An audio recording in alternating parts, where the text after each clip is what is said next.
नमस्कार। मुद्दे की बात में आप सभी का स्वागत है। आज बात करेंगे हम लोग इंडिया गठबंधन की और जिस तरीके से मीटिंग में एक साथ नजर आए अखिलेश यादव और राहुल गांधी की। 2027 के चुनाव से पहले इंडिया गठबंधन एक बार फिर से एक मंच पर इकट्ठा होता नजर आ रहा है। बंगाल में मिली हार के बाद बड़ी चर्चा थी कि क्या इंडिया गठबंधन बना रहेगा, बिखर जाएगा। तमिलनाडु में टीवीके के साथ कांग्रेस ने गठबंधन किया तो डीएमके ने भी अपने आप को इंडिया गठबंधन से अलग कर लिया। लेकिन इसके बाद जब मीटिंग हुई तब सबसे ज्यादा निगाह उत्तर प्रदेश की तरफ थी, क्योंकि उत्तर प्रदेश में 2027 में चुनाव होने हैं। और इस तस्वीर को और महत्वपूर्ण तब बनाया गया जब अखिलेश यादव की सिटिंग जो है वो उस गठबंधन में सीधे राहुल गांधी के बगल में रही, यानी कि राहुल गांधी की बगल पे कुर्सी पर वो बैठे नजर आए। और तो और जब मल्लिकार्जुन खड़गे ने अपनी शुरुआती बात कही तो उन्होंने कार्यवाही शुरू करने के लिए अखिलेश यादव से अपील भी की और अखिलेश यादव ने बातचीत की। पूरी मीटिंग हुई, प्रेस कॉन्फ्रेंस हुई और मल्लिकार्जुन खड़गे जो कांग्रेस के राष्ट्रीय अध्यक्ष हैं उन्होंने 5 बिंदु बताए कि किन किन मुद्दों पर गठबंधन तैयार है और सत्र में रोज सुबह मिलेंगे, धर्मेंद्र प्रधान का इस्तीफा मांगेंगे, तमाम बातें गठबंधन ने की। लेकिन चर्चा में हम आज बात कर रहे हैं कि आखिर उत्तर प्रदेश में क्या समीकरण समझ में आ रहे हैं, जब बीते दिनों ये देखने को मिला कि कांग्रेस के कुछ नेता मायावती के दरवाजे पर दस्तक दे चुके हैं। इस पूरे मुद्दे पर बातचीत के लिए हमारे साथ मौजूद हैं वरिष्ठ पत्रकार, लखनऊ की राजनीति को बिल्कुल बारीकी से देखने वाले हमारे अपने उत्कर्ष सिन्हा जी। उत्कर्ष जी, बहुत बहुत स्वागत है यूपी तक पर। नमस्कार। तो डॉक्टर साहब, पहला सवाल यही है कि क्या लग रहा है ये जो आज तस्वीरें आई हैं, राहुल और अखिलेश एक साथ नजर आ रहे हैं, अखिलेश यादव को तवज्जो दिया जा रहा है, क्या ये मान के चलें कि ये जो अभी तक सुगबुगाहट लग रही है कि कांग्रेस कहीं बसपा के साथ चले जाएगी, इसके साथ चले जाएगी, इन सब पर विराम लगता नजर आ रहा है? रजत जी, देखिए, मैं आपके मंच पे हमेशा ये बात कहता रहा हूं कि उत्तर प्रदेश में ये गठबंधन चलेगा। और आज जो तस्वीरें आई, और राजनीति में इन तस्वीरों का बड़ा महत्व है, और जिस तरह से तवज्जो दी गई, तो ये भी तय है कि जो भी पार्टी के भीतर अब एक सेकंड लाइन बनाने की कोशिश कर रहे थे जो नेता, उत्तर प्रदेश के स्थानीय नेता, उनकी जुबान को भी ताला लगना चाहिए। बहुत सारे लोग थे जो बड़े मुखर होके बोल रहे थे। दूसरी बात, ऐसे नेता भी उत्तर प्रदेश कांग्रेस कमेटी के भीतर हैं जो समाजवादी पार्टी के प्रति या अखिलेश यादव के प्रति कई बार बयान भी उनके खिलाफ देते रहे हैं। बल्कि अभी कुछ दिन पहले तो जो अभी वर्तमान अध्यक्ष है अजय राय साहब, उन्होंने ही अखिलेश यादव के खिलाफ कुछ बात कह दी थी। तो अब ये भी मैसेज है कि भाई अब बंद, क्योंकि फैसला तो हो गया है। उत्तर प्रदेश के भीतर कांग्रेस को विकल्प, अब जब ये माना जा रहा है कि उत्तर प्रदेश में चुनाव समय से पहले भी हो सकते हैं, ऐसी चर्चाएं भी हैं, उसके सबके अपने तर्क हैं, तो अब कोई नया गठबंधन बनाना, नए गठबंधन के साथ जाना और मायावती के वर्तमान स्थिति को देखते हुए उन पर भरोसा करना, ये सब कुछ कयास पर अब विराम लग जाना चाहिए। तो ये तो स्थिति आज जो स्पष्ट हुई उसने और भी बहुत कुछ स्पष्ट किया है रजत जी। जैसे इधर देखा हमने हालिया दिनों में कि खासतौर पे दक्षिण भारत की जीत के बाद राहुल गांधी ने बड़े तेजी से अपने प्रदेश संगठनों के मुखिया को, लोगों को बदलना शुरू किया है। नई नई नियुक्तियां हुई हैं उत्तर प्रदेश में। ये बात बहुत दिन से, मतलब पिछले 1 महीने से बहुत चर्चा में है कि शायद 1 हफ्ता, शायद 5 दिन, कोई अपने हिसाब से कोई एक डेट देता है, लेकिन ये बात तय है कि उत्तर प्रदेश में नेतृत्व परिवर्तन कार्ड पर है। और वो कार्ड पे है तो अब जाहिर सी बात है कि ऐसे व्यक्ति को कमान भी मिलेगी जो तालमेल को, समाजवादी पार्टी के साथ तालमेल को बेहतर कर सके। और आज के इस मैसेज में ये बहुत कुछ था, और उत्तर प्रदेश के कांग्रेसियों को समझ लेना चाहिए कि ऊपर क्या चल रहा है। और जानकारियां तो यहां तक मिल रही हैं कि आज किसी वक्त जब ये मीटिंग खत्म हो गई है, जब सब लोग जा चुके हैं, तो कभी न कभी एक आज की तारीख में एक बैठक जरूर होगी राहुल गांधी और अखिलेश यादव के बीच में, जहां गठबंधन के मोटे मोटे सूत्र तय कर लिए जाएंगे। एक बात मैं कह दे रहा हूँ, सोर्सेस के हवाले से खबर कांग्रेस पार्टी के साथ तालमेल की कमी की बात जो है वो गठबंधन में उठाई गई, और ये बात सबसे पहले अखिलेश यादव ने ही कही, और उसके बाद जो वाम दल हैं उन्होंने भी कहा कि कांग्रेस जो है वो जो राज्य के चुनाव हैं, विधानसभा के चुनाव हैं, उसमें तालमेल नहीं बिठाती। इसका जवाब राहुल गांधी ने कहा कि राष्ट्रीय स्तर पर हम साथ हैं, लेकिन जब मेरे राज्य इकाई के नेता मुझे वहां की स्थिति और चुनाव प्रचार के बारे में बताते हैं तो मुझे उनकी बात सुननी पड़ती है। इस सवाल, अखिलेश का सवाल की तालमेल नहीं है, और उसके जवाब में अखिलेश का कि राहुल गांधी का कहना कि हमें अपने नेताओं की सुननी पड़ती है जो स्थानीय नेता हैं, ये आपको क्या इंडिकेट कर रहा है? क्या आपको ये लग रहा है कि अभी भी ये एक इशारा है कि राज्य में बार्गेनिंग के लिए बात कही जा रही है, या इसका कोई बड़ा मैसेज भी आप देख रहे हैं? तो ऑब्वियस सी बात है कि कोई भी पार्टी, और खासतौर पे कांग्रेस जैसी पार्टी जो राष्ट्रीय स्तर पर बड़ी पार्टी है, किसी भी क्षेत्रीय दल की तुलना में, किसी भी दूसरे दल की तुलना में, लेकिन ये भी सच है कि उत्तर प्रदेश जैसे राज्य में कांग्रेस की स्थिति बहुत खराब है। बावजूद उसके कांग्रेस से ये उम्मीद क्यों करनी चाहिए कि वो बिल्कुल सरेंडर्ड पार्टनर रहे? बताओ, पॉलिटिकल पार्टी उसका भी एक वो, राहुल गांधी ने बीते कुछ दिनों में अपने कद में भी काफी इजाफा किया है, उनकी स्वीकार्यता भी बढ़ी है। आज से 4 साल पहले, 3 साल पहले जब हम बात करते थे तो राहुल गांधी की मैच्योरिटी को लेके, राहुल गांधी के एक्टिविटीज को लेके बड़े सवाल होते थे, विपक्ष के ही नेता उठाते थे। तो अब वो स्थिति है नहीं, और सब मैच्योर हुए हैं, और दूसरी बात है कि हालात सबके लिए सामने है। तो ऐसे में ये बात सही है कि कोई भी पार्टी का मुखिया अपने अपने संगठन के लोगों को बिल्कुल इग्नोर करके तो कोई फैसला नहीं लेगा, तो कोई गलत बात भी नहीं कही। लेकिन ये जरूर है कि ये तो तय है कि अखिलेश यादव की पार्टी और कांग्रेस पार्टी, यानी समाजवादी पार्टी और कांग्रेस पार्टी, जो लोकसभा में जो सफल प्रयोग रहा था उसको यूं ही नहीं छोड़ देंगे।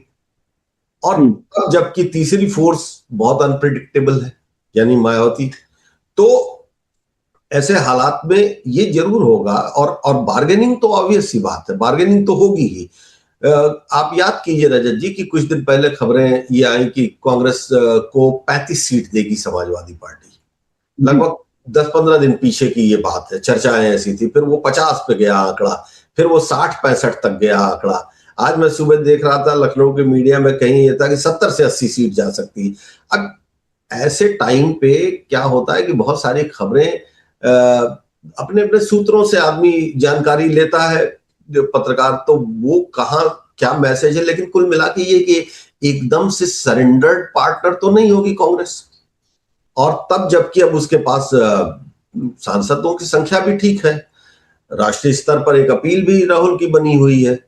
अखिलेश यादव निश्चित तौर पर वो भी अपनी तैयारियों में है, और ये भी माना जा रहा है कि तकरीबन 150 से 200 सीटों पर उन्होंने एक फिल्टरिंग करी ली है अपने प्रत्याशियों की, और उनमें से कुछ लोगों को ये मैसेज भी दिया जा चुका है कि अब जाइए फील्ड में, तैयारी करिए।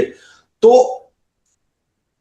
ये सारी चीजें चलती रहेंगी, लेकिन मूल बात यह है कि, और इसमें यह भी चलेगा कि कुछ सीट पे मामला फंसेगा भी, कांग्रेस कहेगी कि ये, भले ही मैं कह रहा हूं कि अगर मान लीजिए कि एक एग्जांपल के तौर पर कि अगर मान लीजिए 50 सीटें सपा ने दे दी कांग्रेस को, तो वो कौन सी सीटें होंगी? उनमें से कुछ सीटें ये भी हो सकती हैं जहां पर कांग्रेस को लगे कि ये हमारी विनिंग है।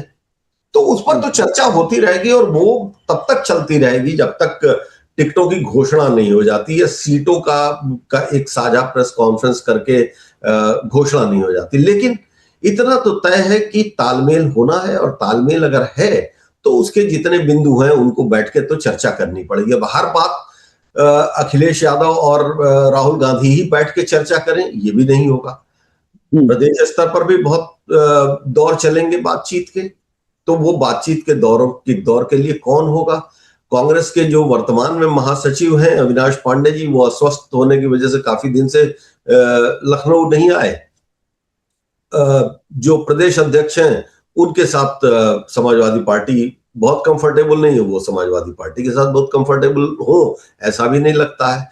तो अभी कांग्रेस को अपने संगठन पे तो काम करना है, लेकिन हाँ मोटी मोटी चीजें तय हैं, तस्वीरें साफ है। और देखिए जहां तक, भाई देखिए एक बात, इंटरेस्टिंग बात ये है ना कि अभी बंगाल का चुनाव हुआ, हमने देखा कि 3 पार्टियां आज जो इंडिया गठबंधन के साथ बैठी हुई थी, एक साथ बैठी हुई थी, वो तीनों चुनाव अलग लड़ रही थी।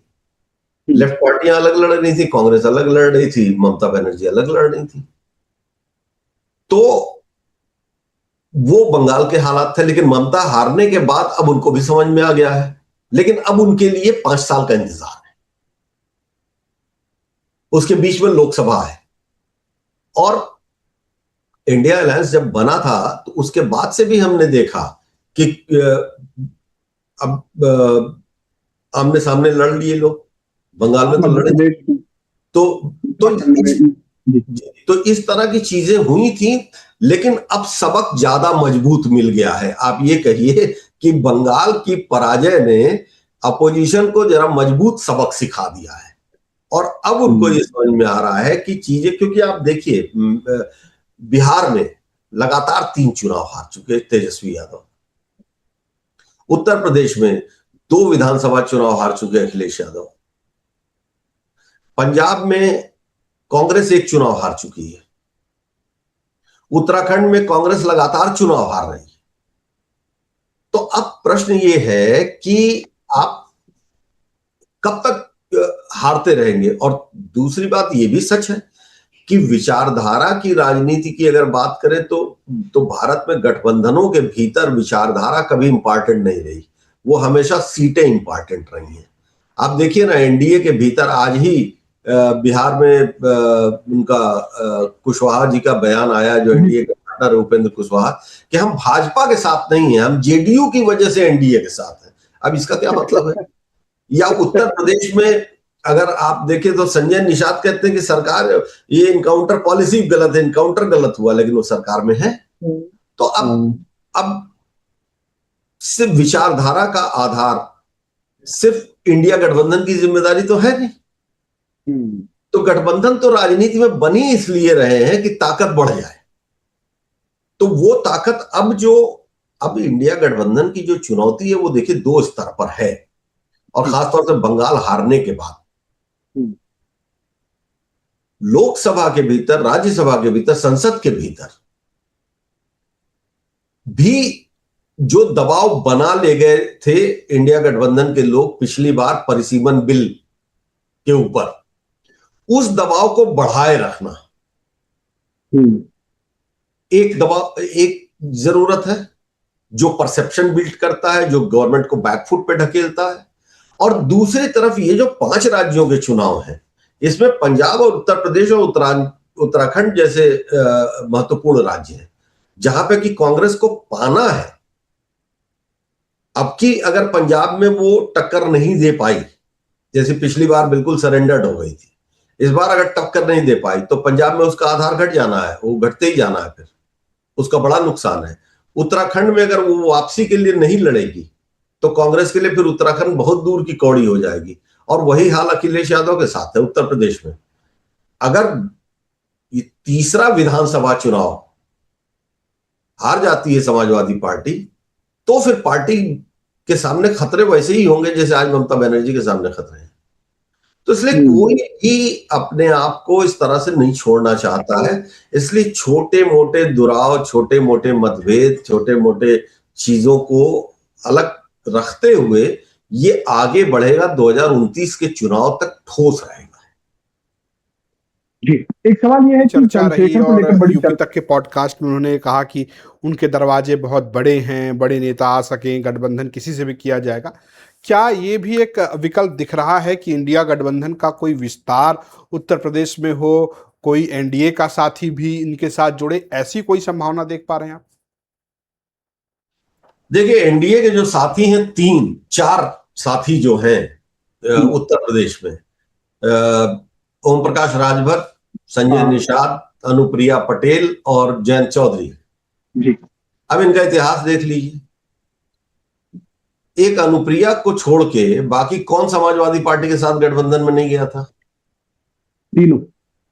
तो सब रह लिए हैं ना। ओम प्रकाश राजभर का भी कद बढ़ा था समाजवादी पार्टी गठबंधन में। संजय निषाद के डोर ओपन क्लोज होते रहते हैं। हालांकि ओम प्रकाश राजभर तो इतना आगे निकल गए हैं अब कि अगर वो वापस आना चाहे तो क्या समाजवादी पार्टी उनको लेगी, ये कहना मुश्किल है। लेकिन संजय निषाद के बारे में कुछ नहीं कह सकता मैं। जयंत चौधरी फिलहाल केंद्र में मंत्री हैं, वो संतुष्ट हैं। वो चौधरी अजीत सिंह वाली राजनीति कर रहे हैं कि केंद्र में जिसकी सरकार रहती है वो उसके साथ रहते हैं। तो ये, लेकिन ये बदलाव राजनीति में तो कभी भी हो जाता है ना। अनुप्रिया के बारे में आत्मा की आवाज कभी भी किसी नेता की जग जाती है। दूसरी बात, रहा सवाल चंद्रशेखर का।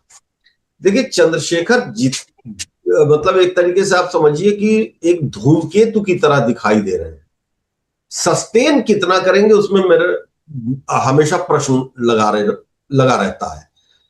जीत गए चुनाव, सांसद हैं वो बहुत, लेकिन सांसद होने के बाद भी वो अपनी पार्टी को लेके, जबकि इतनी बड़ी गुंजाइश उनके लिए थी मायावती के कमजोर होने के बाद उत्तर प्रदेश में एक बड़ा संगठन निर्माण करने का, उसको वो मिस कर जाते हैं।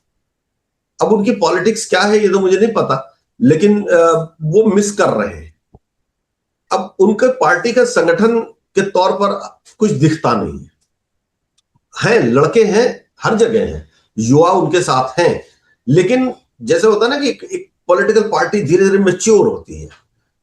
ले देके वो बिजनौर और उसके आसपास का जो बेल्ट है, बिजनौर से सहारनपुर के बीच का, उसके बीच में चंद्रशेखर का प्रभाव है, बड़ा प्रभाव है, इससे भी इनकार नहीं। लेकिन उसके बाद जब आप आते हैं तो फिर वो फर्स्ट चॉइस नहीं बन पाते हैं। तो चंद्रशेखर के साथ ये दिक्कत है। बाकी स्वामी प्रसाद मौर्य और बाबू सिंह कुशवाहा जैसे नेता इस वक्त बहुत कुछ बदलने और कहने की स्थिति में है नहीं, तो उनकी गिनती ही क्या करना। वो तो मर्सी पे है, किसी गठबंधन के जगह मिलती है तो मिलती है, नहीं तो है ठीक है। उनको आप मिस कर गए। उनका नाम है अनुप्रिया पटेल। वो बहुत शांत हैं, वो किसी बहुत कोई मुखर नहीं नजर आ रही हैं। पति भी उनके मंत्री हैं, वो खुद मंत्री हैं, लेकिन से गई हैं 2014 से एनडीए में, तो वही एक ऐसी पार्टी और वही एक ऐसी नेता है जिनको ये मान लेना चाहिए कि वो एनडीए के साथ एकदम स्वाभाविक रूप से जुड़ी हुई है। और अनुप्रिया के साथ भी ये कि वो केंद्र में मंत्री हैं, उनके पति राज्य में मंत्री हैं, और बीजेपी के लिए भी अनुप्रिया अगर छोड़ के चली जाती तो कुर्मी वोटों का जो मैसेज है वो बड़ा खराब जाएगा। तो मुझे कहीं नहीं लगता कि अनुप्रिया पटेल की पार्टी के साथ मुझे ऐसा बिल्कुल नहीं अभी आभास हो रहा है कि कोई संभावना है कि वो इंडिया अलायंस का पार्ट बन जाए।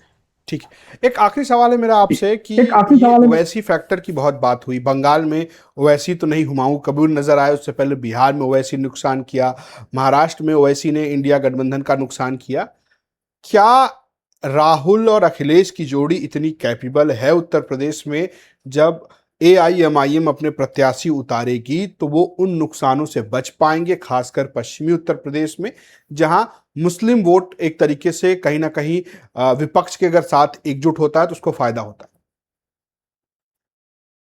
देखिए ओवैसी साहब तो आते ही रहते हैं, ओवैसी साहब आते ही रहते हैं, हर चुनाव में आते हैं। और उनकी पार्टी के जो उत्तर प्रदेश के सदर हैं वो, और उनके एक प्रवक्ता असीम वकार साहब, ये भी बहुत मुखर रहते हैं, लेकिन संगठनात्मक तौर पर बहुत मजबूत नहीं है। और तब जबकि इस वक्त ऐसा माना जाता है कि मुस्लिम वोट जो है वो अब तय कर चुका है कि उसको बिखरना नहीं है, बिखरने नहीं देना है, तो ऐसे में एज तो इंडिया अलायंस के पास है, और खासतौर पर तब जबकि कांग्रेस और समाजवादी पार्टी एक साथ है। लेकिन आप ये भी तो सोचिए कि ओवैसी तो अपनी जगह पे है। मायावती अगर जैसा कह रही है कि वो अकेले लड़ेंगी, तो मायावती का इतिहास भी है कि वो मुस्लिम कैंडिडेट्स बहुत उतारती हैं, तो वो भी एक हिस्सा तो जाएगा ही। अब आप किसी हिस्से को 100% तो नहीं रोक सकते ना, और किसी की कोई वो भी नहीं है भाई, वोटर है वोटर की अपनी पॉलिटिक्स है। और हम यही क्यों कहें, ये अगर आप डेटा आप लोग तो देखते रहते हैं कि 100% कोई भी कम्युनिटी किसी पार्टी को वोट नहीं करती, मेजॉरिटी करती है, मेजॉरिटी करती है। और तभी हम कहते हैं कि साहब कुर्मी इधर चला गया, ब्राह्मण उधर चला गया, क्षत्रिय इधर चला गया, वैश्य इधर चला गया। ये जो टर्मिनोलॉजी हम इस्तेमाल करते हैं वो मेजॉरिटी के डेटा पर करते हैं। तो ऐसा मेजर शिफ्ट अखिलेश यादव, ये असदुद्दीन ओवैसी करा ले जाएंगे उत्तर प्रदेश में, इस बात की संभावना नहीं है। बात करें तो अभी फिलहाल की स्थिति में इंडिया गठबंधन इंटैक्ट नजर आ रहा है, और क्या और कोई जुड़ेगा, ये सवाल अभी भी है। ओवैसी का बहुत नुकसान उत्तर प्रदेश में नहीं दिखता, लेकिन जो बात अखिलेश यादव ने एक तरीके से गठबंधन के मीटिंग में कही कि क्या जो स्थानीय नेता हैं उनसे तालमेल की कमी है, और राहुल गांधी ने जिस तरीके से उसका जवाब दिया, देखने वाली बात यह है कि कितने सीटों पर कांग्रेस और सपा में बात बनती है। फिलहाल आप सभी दर्शकों का बहुत बहुत आभार, और उत्कर्ष जी आपका भी बहुत बहुत आभार। देखते रहिए यूपी तक। नमस्कार।